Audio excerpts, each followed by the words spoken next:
नमस्कार दोस्तों, कैसे हैं सब? कुशल मंगल होंगे। मैं प्रदीप पहल हरियाणा स्प्री एक यूट्यूब चैनल पर आज हम आपके सामने बात करने वाला हूं कि जैसा आपको पता होगा, हरियाणा में विधानसभा का चुनाव हुआ था। डेफिनेटली जैसे आप जानते होंगे, और उसमें लगातार तीसरी बार हरियाणा में बीजेपी की सरकार बनी है।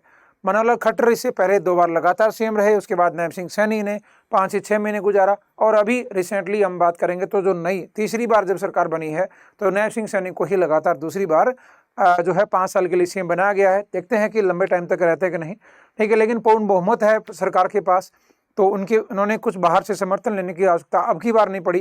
पहली बार ऐसा हुआ कि बीजेपी की हरियाणा में जब हम बात करेंगे तो ये लगातार जो 3 बार चुनाव हुआ है उसमें पूर्ण बहुमत से सरकार बनाई हो।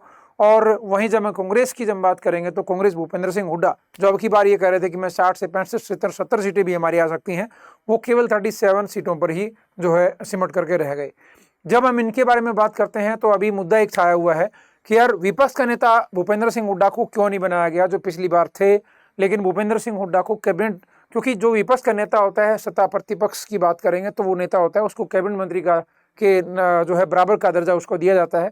लेकिन जब भूपेंद्र सिंह हुड्डा अब की बार जब जो है विपक्ष के नेता नहीं बनाए, उसमें ऐसा नहीं कि बीजेपी ने ही नहीं बनाया उसको। उसका रीजन है कि कांग्रेस के अंदर ही जो है वो एक तरीके से मामला थोड़ा सा गलत कुछ ज़्यादा ही बढ़ रखी है। क्योंकि अब की बार जो आशा जताई जा रही थी 60 65 70 सीटों की 90 में से, उसमें ये पूरा जिम्मेदार किसको ठहराया जा रहा है कि भूपेंद्र सिंह हुड्डा उसका रीजन रहे हैं कि वो विपक्ष के नेता हम उसको नहीं बनाएंगे, और क्योंकि हारे हैं तो वो इनके कारण आ रहे हैं, ठीक है। तो वो हमारे एक तरीके से हमें लीड नहीं करने वाले। तो इसमें ये 3-4 नाम हैं जो भूपेंद्र सिंह हुड्डा के अलावा गीता बुक्कल विधायक झज्जर से हैं, जो एक जो है रिजर्व सीट पड़ती है झज्जर।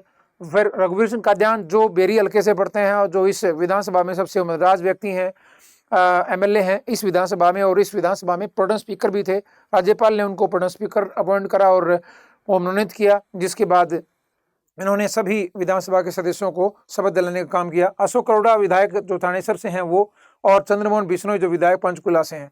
तो इनमें से इनके अलावा इन 4 का नाम जो है विधायक के मतलब इन विधायकों का नाम भी कांग्रेस में ये मतलब एक तरीके से चल रहा है कि भाई कौन क्या होने वाला है। आगरा जो हमारा विपक्ष का नेता होगा, जो क्योंकि पहले तो हम पार्टी में डिसाइड करेंगे ना, दूसरी बड़ी पार्टी कौन, कांग्रेस, और वो खुद डिसाइड करेगी अंदर अंदर कि हम किसको बनाना चाहते हैं, फिर बनेगा ना विपक्ष का नेता। तो भूपेंद्र सिंह हुड्डा के मामला थोड़ा सा अभी हाल ही में भाई ऐसा ही चल रहा है।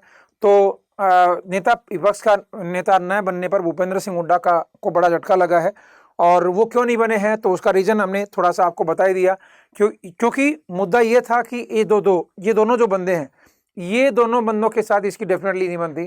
चाहे आप कुमारी शैलजा की बात करूं, चाहे मैं जो है कुमारी शैलजा बेशक आप एमपी हैं वर्तमान में, सिरसा से रिजर्व सीट से एमपी बनी है और 2-2.5 लाख वोटों से जीती हैं वो।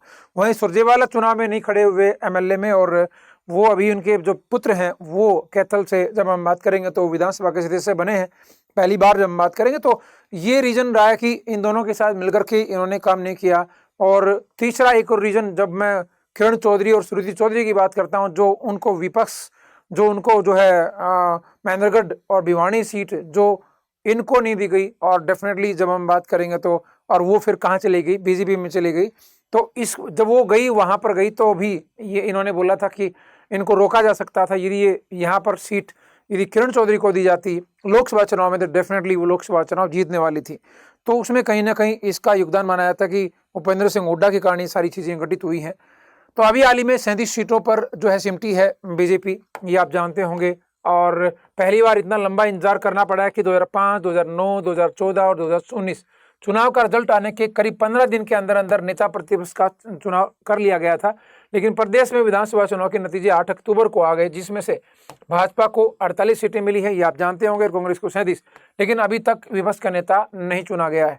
मतलब ये पिछले 2005, 9, 14, 19 मतलब 10 से 15 दिन के अंदर अंदर विपक्ष का नेता चुन लिया गया। लेकिन अब की बार मामला थोड़ा सा खराब चल रहा है। तो और एक और मैं जब बात करूंगा, एक भूपेंद्र सिंह हुड्डा ने अपने समय में एक कानून लागू करा था, ठीक है, जो कानून मनोहर खट्टर ने आकर के उसको समाप्त कर दिया। क्या था वो? ये घोषणा काम नहीं हुड्डा की कि हुड्डा सरकार जब थी तो उस समय पर उन्होंने घोषणा की थी कि जिसके तहत पूर्व मुख्यमंत्री को भी जो है प्रदेश में कैबिनेट मंत्री का दर्जा दिया जाएगा, ठीक है। और ये सुविधाएं जो मंत्रियों की मिलने वाली तमाम सुविधाओं की बात करेंगे तो कैबिनेट मंत्री को जो सुविधाएं मिलती हैं वो इसको भी मिलेंगे। जब साल 2014 में घोषणा की गई तो इसके दायरे में 2 पूर्व मुख्यमंत्री आते थे, जिसमें एक चौधरी ओम प्रकाश चौटाला थे और दूसरे थे हुकम सिंह। ठीक है, जो ओम प्रकाश चौटाला उस टाइम पर जेल में थे, इसलिए उनका सुविधाएं नहीं ले पाए, और हुकम सिंह को ये की सरकार ने कैबिनेट मंत्री वाली सभी सुविधाएं प्रदान की। लेकिन हुड्डा ने जब ये नियम लागू किया, उस समय विपक्षी दलों और नेताओं का कहना था कि भूपेंद्र सिंह हुड्डा भविष्य में अपना खुद का जुगाड़ करना चाहते हैं। ठीक है, लेकिन हुआ ऐसा ही। 2014 में विधानसभा चुनाव में कांग्रेस चुनाव हार गई और भाजपा सत्ता में आई तो हुड्डा के पूर्व मुख्यमंत्री हो गए। हालांकि मनोहर खट्टर ने इसकी अगुवाई में पहली बार सरकार के कुछ दिन बाद ही पिछली सरकार का ये जो भूपेंद्र सिंह हुड्डा का फैसला था, इसको इन्होंने समाप्त कर दिया। मतलब वो कैबिनेट मंत्री का दर्जा विपक्ष के नेता के चलते लेते हों, चाहे वो किसी तरीके से लें, तो उसकी जब हम बात करेंगे तो क्या देने वाले हैं। तो ये मामला ऐसा लटका हुआ है भाई।